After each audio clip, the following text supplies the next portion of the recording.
Welcome to the Maguire Podcast. My name is Brian Cooper. I am the Vice President of Business Development at Maguire and your host for this podcast. At Maguire, we've been helping to store and protect quality water for over 100 years.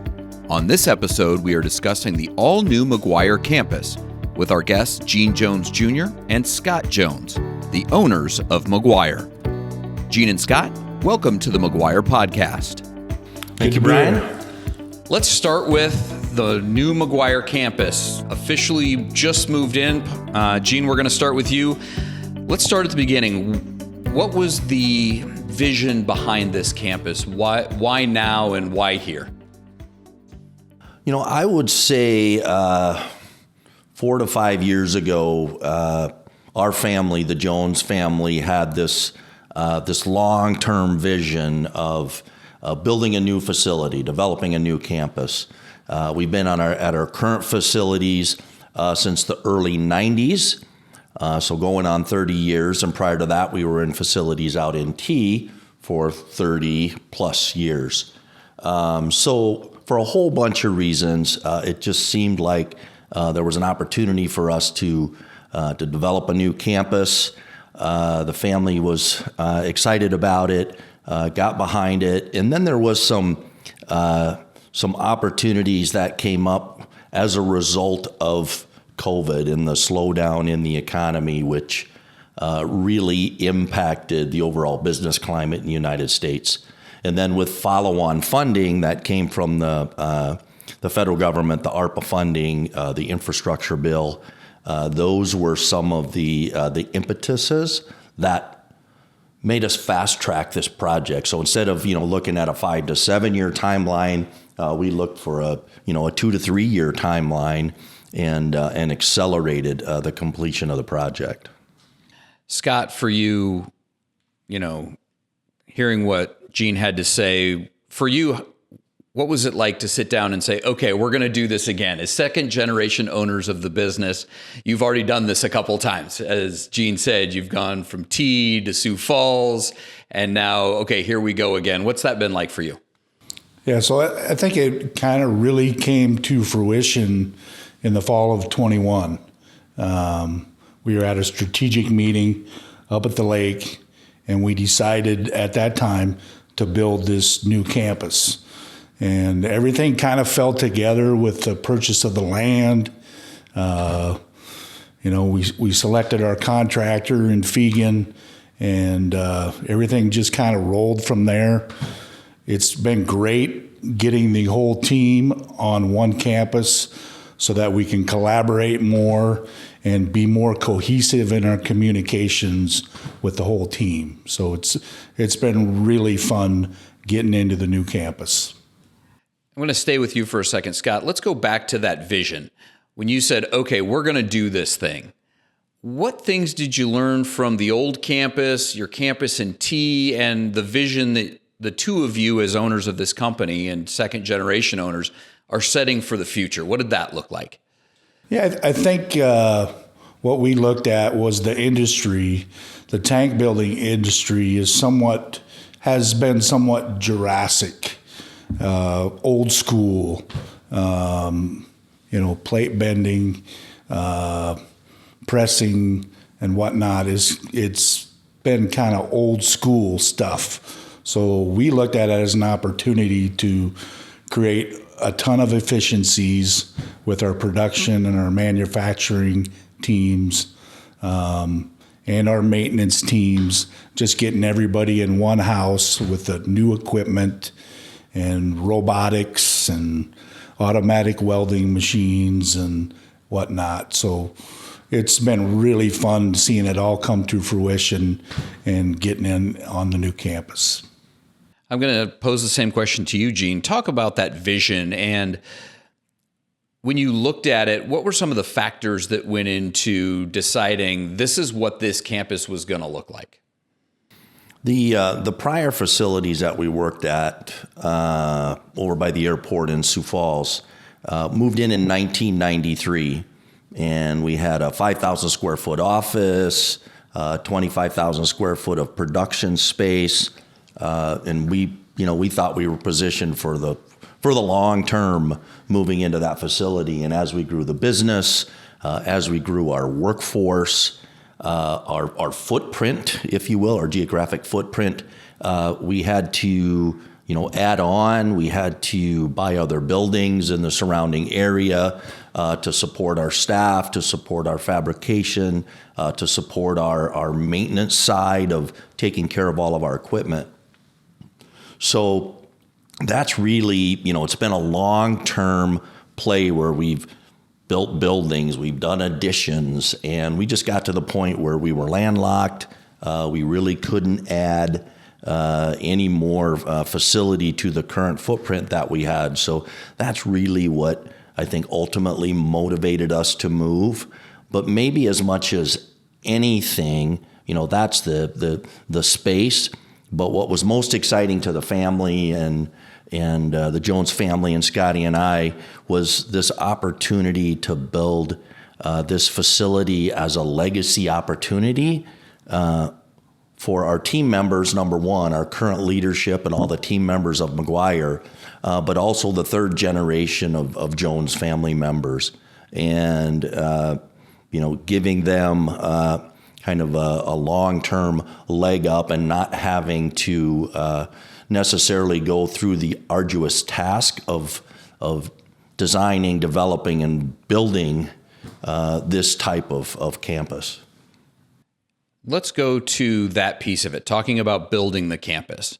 You spent, over 30 years in the old Maguire Campus and fabrication facility. What are the things that you learned that you said, hey, we want to do this differently? The world changes, technology changes. Generationally, team members change. What were the things when you said on paper, what are the things we're first looking at and how do we do that? I think one of the primary points, and Scotty brought it up, is we were fragmented at our prior campus. So bringing all of the office team, project management, operations, finance, quality of life team, our human resources group, getting them in one building so we can collaborate, to Scotty's point. But maybe most importantly, our prior facility, we had fabrication and blasting and painting going on in 4 or 5 different buildings. We've now put that all together in one building. The raw plate starts at the west end of the building.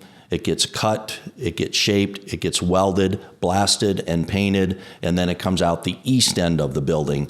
And that actual flow of material is going to provide tremendous efficiencies for us from a material handling perspective. And then also, Scotty, maybe you can speak to some of the equipment that we incorporated into the project, which again, some of the latest and greatest fabrication equipment in the world. Yeah, that was where I was going next, is to Scott. When you're taking on a task like this and you figure out, okay, this is what the building looks like. We want plate steel coming in one side and finished goods going out the other. What kind of equipment do you have to look at? And, that's one of the things in this facility. You get to design it from scratch.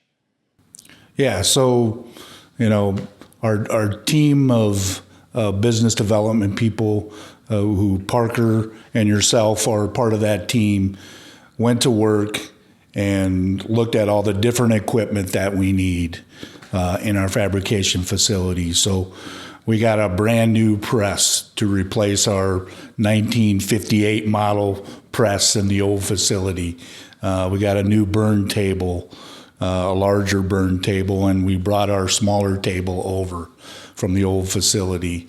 We got our blast robot and blast and paint booths that we bought from a company out in Rapid City that we purchased a couple years ago. So the grow lines, the welding of the automatic welding machines of the cans. This will make us way more efficient than our old facility and make it more worker friendly for all of our people that work in the fabrication facility. I think you touched on something really important there that I want to kind of highlight, is the team aspect. I don't think there has been a team member on campus that hasn't contributed to this effort in some way. Speak a little bit to the team members and how important it was that everybody had a stake in this to get us from concept and idea to where we're sitting today. Yeah, so we brought in all the different groups of people working at Maguire, from the fabrication facility guys to our operations team, to our leadership team, to HR. We involved everybody in the whole process of building the new facility.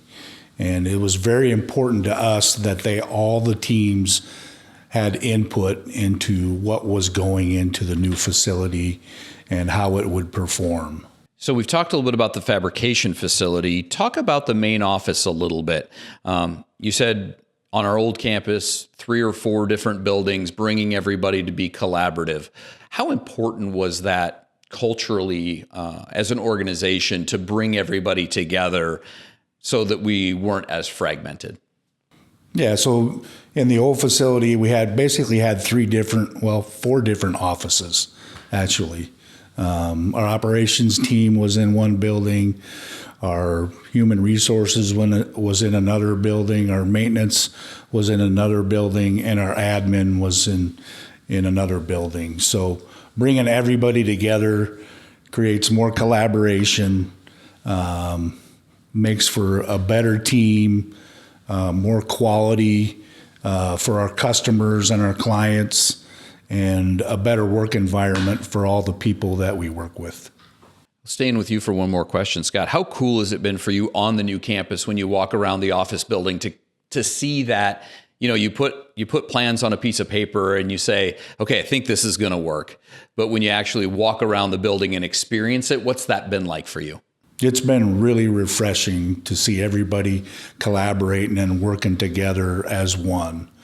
We kind of came into this thing with the goal of being united as one.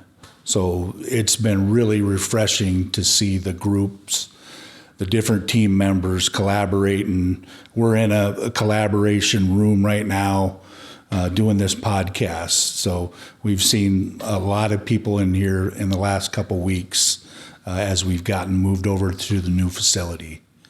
I'm going to move over to you, Gene. When we talk about team members, one of the things that went into the design of this new facility was our team members. And that is in the way of Fitwell, which is a certificate you get for building the campus around your team members, providing amenities, providing, all these different things that are quality of life initiatives. Talk a little bit about Fitwell and how important that was through the design process, having team members in mind. Early on in the design portion of the facilities, we wanted to really put some emphasis on the well-being of our team members, and we evaluated some different opportunities. And what we ultimately aligned with is this Fitwell certification. And there's a group out of Omaha called Branch Pattern. And we've worked with them throughout the entire process.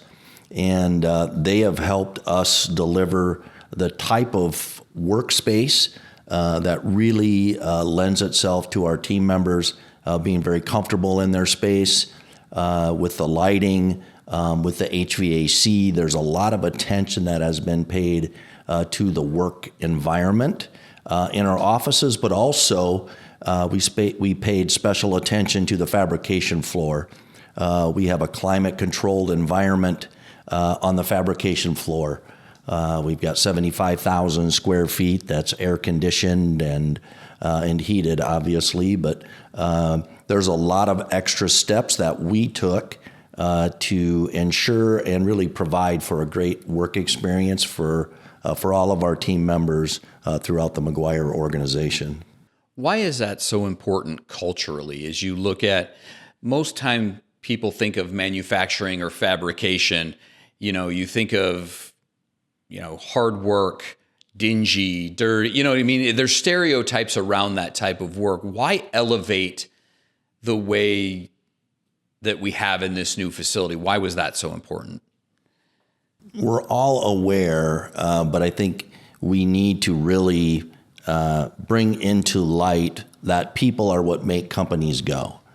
And there is a real war for talent.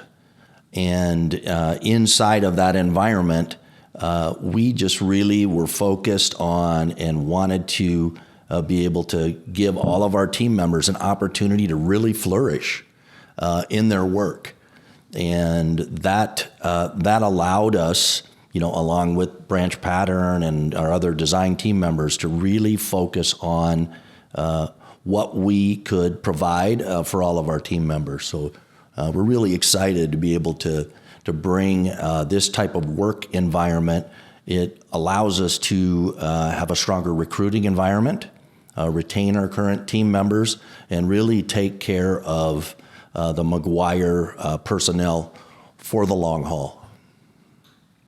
Scott, when you walk around the facility and you see the people in their new spaces on the fabrication floor, what kind of sense of pride does that give you to know that you're providing this type of an experience to the people who are team members at Maguire? It's been really cool to see the collaboration and the unity of the whole team. Just from walking in the front door on the first day and walking around to all the different offices and saying good morning to everybody. You had to walk to 5 different buildings at the old campus. So that's been really cool to see. It's been really fun to see our leadership team really direct and work with our whole team members on unifying the whole team. For the number one goal of our company is to provide good, clean water for all the communities throughout the U.S. So it's been fun to see. Gene, I'll ask the same question to you as one of the owners of this company, second generation. I guess I want to ask it a little differently. Your dad, Gene Sr., bought the company from Ed Maguire back in the 50s, and you guys did all these amazing things, and now it's your legacy that you're leaving for the third generation. What does that mean to you that this has been the progression of the company and we're here today? Mom and Dad provided an amazing platform for the 4 of us boys.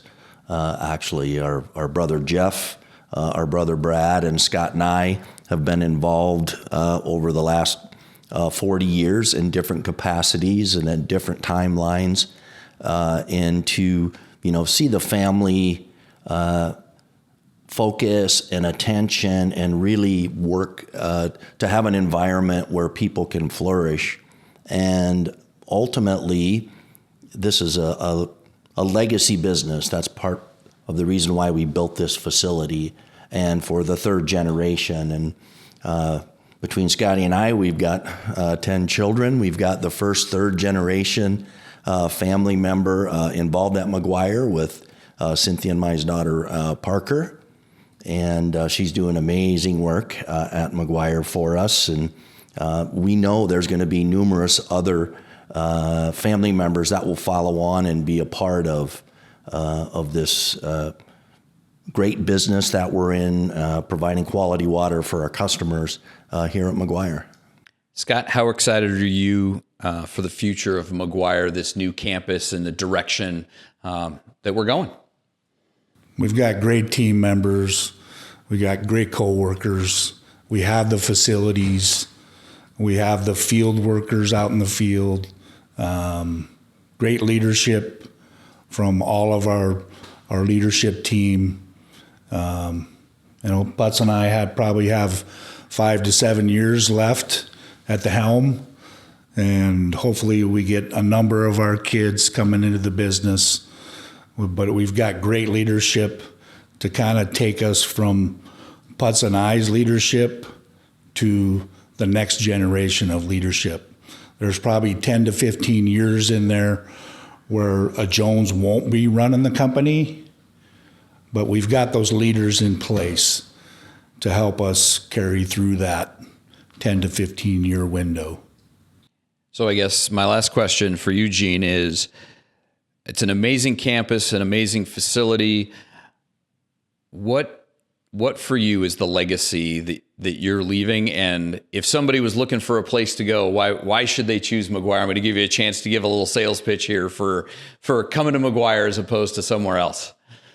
The Jones family's worked really hard over the last several decades to provide a great work environment, and we're involved in this amazing industry of providing quality water.